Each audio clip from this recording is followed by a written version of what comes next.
Welcome to Season 2 of the More You Know Media and Tech Literacy series, produced by Independent Thinker, LLC. The More You Know Media and Tech Literacy series is a quarterly educational initiative that helps individuals and communities better understand the realities of today's digital ecosystem. In Episode 4, we cover media's consolidation, access of evil, mergers and acquisitions. We turn the mic to Tommy and Gina for an insightful discussion about this topic.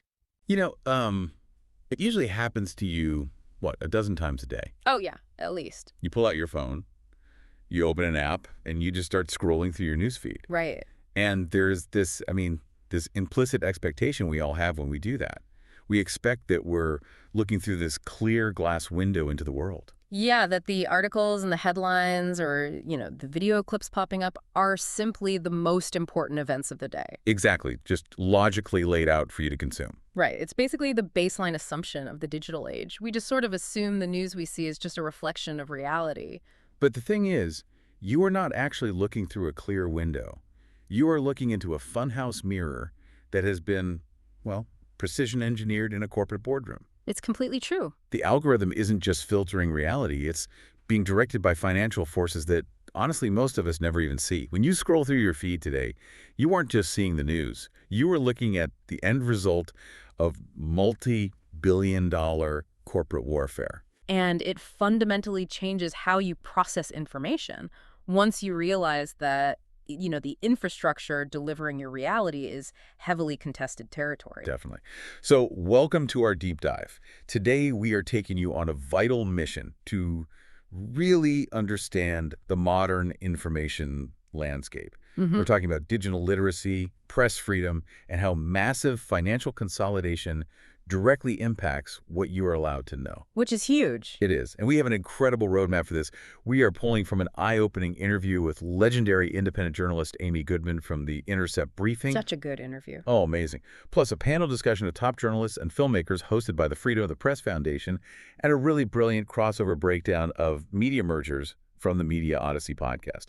Okay, let's unpack this. So the goal for this conversation is to synthesize these different perspectives for you. We aren't just going to list off a bunch of massive media mergers because, well, that's dry. We're going to look at the actual mechanics behind them, and more importantly, why this corporate maneuvering matters to your fundamental ability to know the truth about the world you live in. Because to understand the news you're reading today, you first have to understand the bizarre, it's a high-stakes casino of media mega mergers that fund those newsrooms. It really is casino. Let's start with what the business world calls the M&A playbook, right? Mergers and acquisitions. Specifically, the battle between economics and egos. Yeah. A huge focal point in our material is the recent Warner Bros. Discovery merger. Right. And its CEO, David Zaslav. Yes. The numbers here are just wild. Under his watch, the company shed, close to 70% of its $60 billion value? Yeah, almost 70%. But at the same time, his personal compensation package was nearly $1 billion. The sheer scale of that compensation, especially when juxtaposed with the company's valuation drop, is something financial analysts are, frankly, still trying to wrap their heads around. And the way they're trying to fix the balance sheet is what really caught my attention. Because they aren't trying to innovate their way out of it. Not at all. They're ruthlessly killing fully produced intellectual property. Like entire finished movies. Batgirl and Coyote versus Acme. They were completely scrapped. Just shelved entirely. They literally threw them in the vault and locked the door so they could claim them as tax write-offs. I have to admit, I don't entirely understand the logic here. How does a company save money by spending tens of millions of dollars making a movie and then just throwing it in the garbage? It seems entirely counterintuitive, right? Until you look at the specific tax loopholes that are allowed during corporate mergers. Okay, how does that work? So when two massive entities merge, like Warner Bros. And Discovery, the tax code allows the new management team to reassess the value of their combined assets. Oh, I see. Yeah. Right. So if they decide a finished movie is suddenly worth $0, they can declare it a total loss. And that loss is then used to offset their other taxable income. Yeah. So they aren't making money on the movie itself, but they are lowering their overall tax bill by tens of millions of dollars. They are optimizing for the accounting spreadsheet, not the audience. Wait, so are these executives just terrible at the entertainment business? Hmm. Or is the bad business actually a feature, not a bug? Because it kind of feels like we're watching someone burn down a perfectly good house just so they can collect the insurance money on the copper wiring in the walls. That is a great analogy. What's fascinating here is the distinct difference between how these media mergers play out in Europe versus the United States. It provides a lot of clarity on this exact thing. Oh, really? Yeah, so in Europe, when legacy broadcast companies merge, like RTL and Sky over in Germany, Right. regulators often approve those deals as a necessary defense mechanism Wait, a defense mechanism against who? against the massive death stars of American big tech. Oh, like Amazon and Google. Exactly. Amazon, Google, Netflix. European regulators recognize that local broadcasters will simply go bankrupt if they don't combine resources to compete globally. It's basically an economic survival tactic. That makes sense. But in the U.S., the dynamic is entirely different. The consolidation we're seeing here is largely driven by billionaire egos. We're seeing what the industry calls nepo babies. Oh, man. Yeah, like David Ellison driving the Paramount and Skydance merger. The goal there is consolidating power purely for cultural influence. The underlying economics of running a profitable studio or a news business often seems secondary to the prestige of just owning the megaphone. Which perfectly explains the meme stock parallel that got brought up in the podcast breakdown. Right. They talked about GameStop's CEO casually going on social media and threatening to buy eBay. Oh, right. That was so strange. Obviously, GameStop was not actually in a financial position to acquire a tech giant like eBay, Yeah. but just by posting about it, he generated this massive buzz that pumped up stock prices out of thin air. It perfectly illustrates how unregulated and id-driven financial power has become. I mean, traditional mergers used to require months of deep financial due diligence. Oh, lawyers and accountants everywhere. Exactly. Now, valuation can be driven entirely by social media sentiment and retail investor frenzies. A CEO can literally weaponize an online mob to create hostile takeover leverage virtually overnight. Okay, so if the guardrails are completely gone, and these billionaires don't actually care about running a profitable traditional news or entertainment business, why are they so obsessed with buying news networks? That's the real question. The conclusion seems to be that they aren't buying a business at all. They are buying a geopolitical bargaining chip.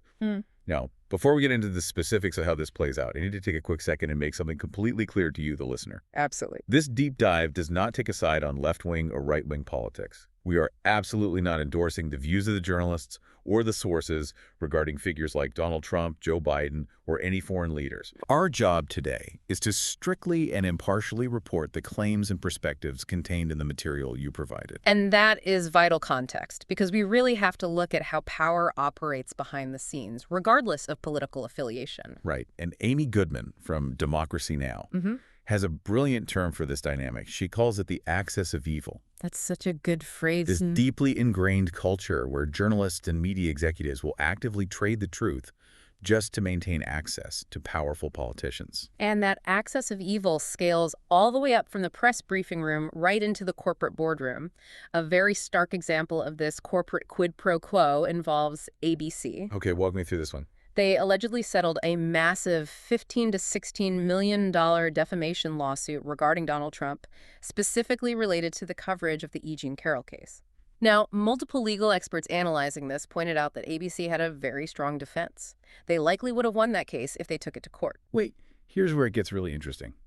Why would a massive corporation voluntarily pay $15 million if their own lawyers thought they could win? That makes no sense. Because you have to look at what else their corporate owners were doing at that exact moment. They were trying to smooth over a separate massive merger between Nexstar and Tegna. Yeah. That broadcast merger was worth billions of dollars, and it required regulatory approval from the government. Going to a messy public trial involving a former and potentially future president brings intense political scrutiny. Right. And political scrutiny is the fastest way to get a multi-billion-dollar merger blocked by regulators. So the $15 million wasn't a legal strategy at all. No, not really. It was just the cost of doing business. It was cheap insurance to avoid antagonizing political power while they pushed a much larger financial deal through the pipeline. It's essentially a bribe with extra paperwork. Basic. And we are seeing this exact same dynamic completely tear apart CBS News right now amid their merger with Paramount. The internal turmoil sounds like a masterclass in dysfunction. Yeah. You have Sharon Alfonsi, who is this highly respected veteran journalist, and she was pushed out of 60 Minutes Over what? Exactly. because she pushed back against network executives who were trying to pull a carefully reported segment on Venezuelan migrants. And then new leadership brings in an executive named Barry Weiss. Ah, right. The fallout from that specific leadership change highlights how fragile a newsroom's integrity actually is. It sounds like absolute chaos. This new executive allegedly botched teleprompter scripts right before they went to air, completely pushed out a highly profitable program hosted by Stephen Colbert, and created an environment so intensely toxic that Anderson Cooper I mean, one of the most recognizable faces in news. actually quit. Wow. When corporate synergy becomes the primary goal, the actual business of journalism is viewed as a liability. But we have to recognize that this top-down interference has massive global consequences, too. It's not just domestic stuff. Exactly. It isn't just about American politics or boardroom drama. A crucial point raised in the panel discussion is how Gulf state money, specifically sovereign wealth funds, is heavily financing these massive Warner and Paramount deals. Wait, explain how that works for a second. Sovereign wealth funds are basically state-owned investment accounts, right? Correct. Countries with massive cash reserves, often from oil revenue, use these funds to invest globally. And when an influx of foreign capital from the Middle East is propping up an American media conglomerate, it creates a massive chilling effect on how those American networks report on the Middle East. Right, because of the funding. Specifically, it heavily impacts the coverage of the ongoing U.S.-Israel-Iran conflict. If the people paying the billions of dollars to keep the lights on don't want a specific narrative explored, it simply doesn't get explored. Which brings up a historical blind spot that Amy Goodman pointed out, and it really stuck with me. She was talking about how crucial historical context is intentionally omitted from corporate news. Oh, absolutely. She points to the 1953 U.S.-backed coup in Iran.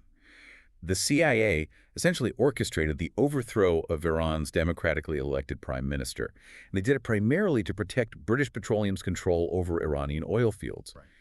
Goodman argues that without that historical context, you literally cannot understand modern Iranian relations or the animosity towards the West. But that kind of deep, critical, anti-corporate history is exactly what a network bankrolled by oil money is structurally designed to ignore. Because history is complicated, and complicated history threatens the status quo.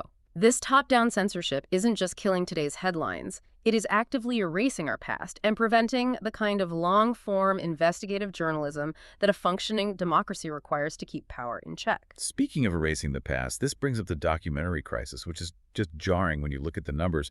Consider this contrast. In the exact same week that Jeff Bezos, literally one of the richest men on earth, getted a third of the Washington Post newsroom to cut costs, his other company, Amazon, spent $30 million making and another $45 million marketing a promotional documentary about Melania Trump. It lays the priorities completely bare, doesn't it? It is not that these conglomerates don't have the money for journalism. It's that they choose to spend it on access and influence. Meanwhile, you have independent filmmakers like Gita Palapalli explaining that streaming executives are outright refusing to fund documentaries on critical, real-world topics. Oh, the topics they avoid are so telling. She says it is nearly impossible to get a documentary funded right now if it's about abortion, immigration, or climate change.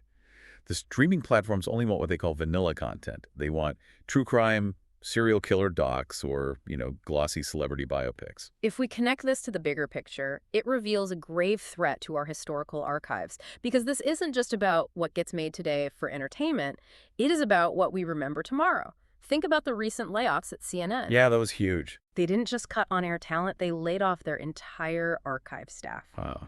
We are talking about human beings with an encyclopedic contextual knowledge of 4 million historical video assets spanning 45 years of global events. It's like they're firing the librarians and locking the library door.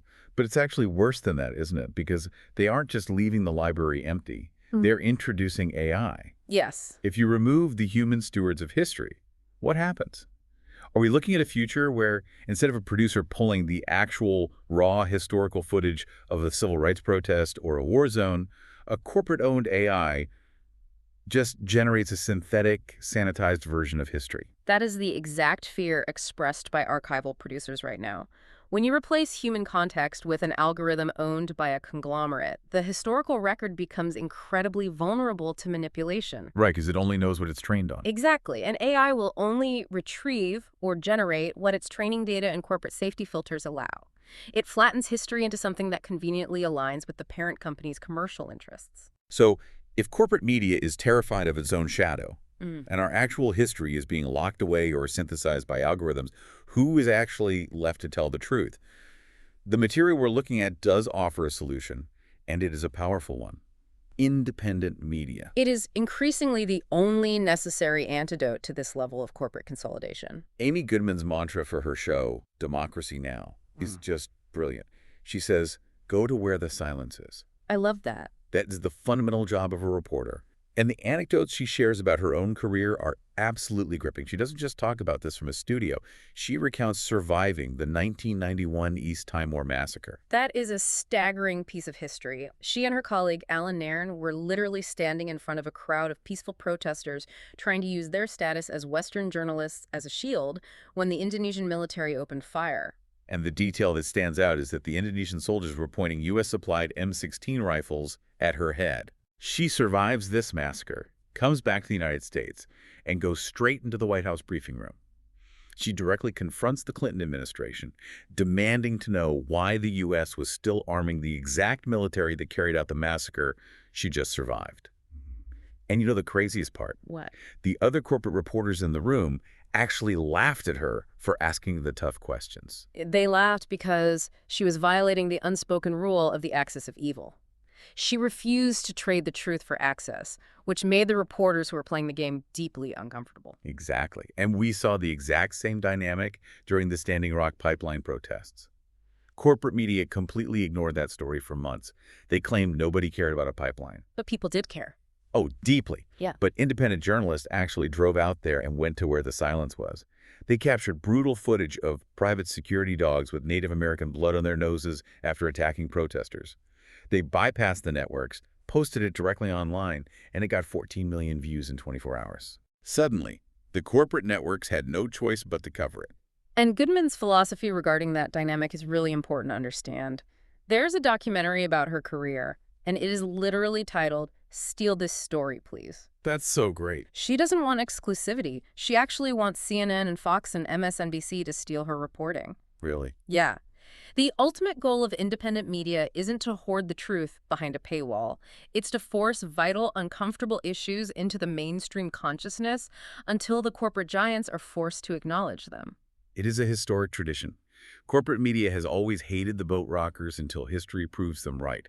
It's easy to forget, but the mainstream press heavily attacked Martin Luther King Jr. back in 1967. They really did. When he dared to speak out against the Vietnam War at Riverside Church, major newspapers basically told him to stick to his lane and stop talking about foreign policy. This raises an important question that the panel really grappled with. What is the true definition of a journalist today? The conclusion is that true journalism fundamentally requires independence. If your network's bills are paid by defense contractors, oil companies, and foreign sovereign wealth funds, your ability to report the unvarnished truth is compromised before you even turn the cameras on. You simply cannot accurately report on the hand that feeds you. So what does this all mean? Why should you, listening right now, care if Paramount and Warner Bros. Merge? Or if a tech billionaire buys a newspaper? Let's bring it right back to your wallet. Always comes back to the wallet. Because, as the numbers reveal, these mega mergers carry between $80 billion and $110 billion in corporate debt. And guess who ultimately pays to service that massive pile of debt? You do. The cost is always passed directly to the consumer. You are going to face massive subscription price hikes across all your streaming services and cable packages. And you will be paying more money for homogenized, safe, vanilla content, while thousands of incredibly talented media workers, archivists, and journalists lose their jobs just to balance a billionaire's spreadsheet. It's grim. The consolidation of media isn't just a dry business story about stock tickers and tax write-offs. It is a direct, structural threat to your right to know what is actually happening in the world. It is ultimately about control over the narrative, and I want to leave you with one final, deeply chilling thought that builds on everything we've discussed today. Okay, lay it on us. We have spent this entire time talking about billionaires buying the content creators. Like the CNNs, the CBSs, the movie studios, the newspapers. Exactly. But what happens when these exact same mega corporations fully consolidate the physical infrastructure of the internet? Wait, you mean the actual pipes that deliver the information? Exactly. The massive data centers, the undersea fiber optic cables, the domain registrars. If fiercely independent outlets like Democracy Now! Or your favorite independent newsletter writers rely on Amazon Web Services or Google servers to literally host their websites, they are still fundamentally at the mercy of the conglomerates. Oh, wow.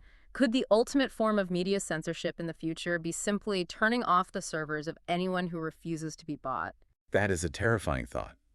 Because if they own the servers, it really doesn't matter how loud you shout or how great your independent reporting is. They can just unplug the microphone from the wall. Just turn it all off. It goes right back to that news feed you scroll through every morning. You think it is a window into the world, but the glass, the frame, and the building it sits in are all owned by the exact same few people. Keep your eyes open. Thank you for joining us on this deep dive. Stay curious, stay informed, and we'll see you next time. For more episodes related to media, social media, tech, and privacy, visit our YouTube channel, Independent Thinker LLC.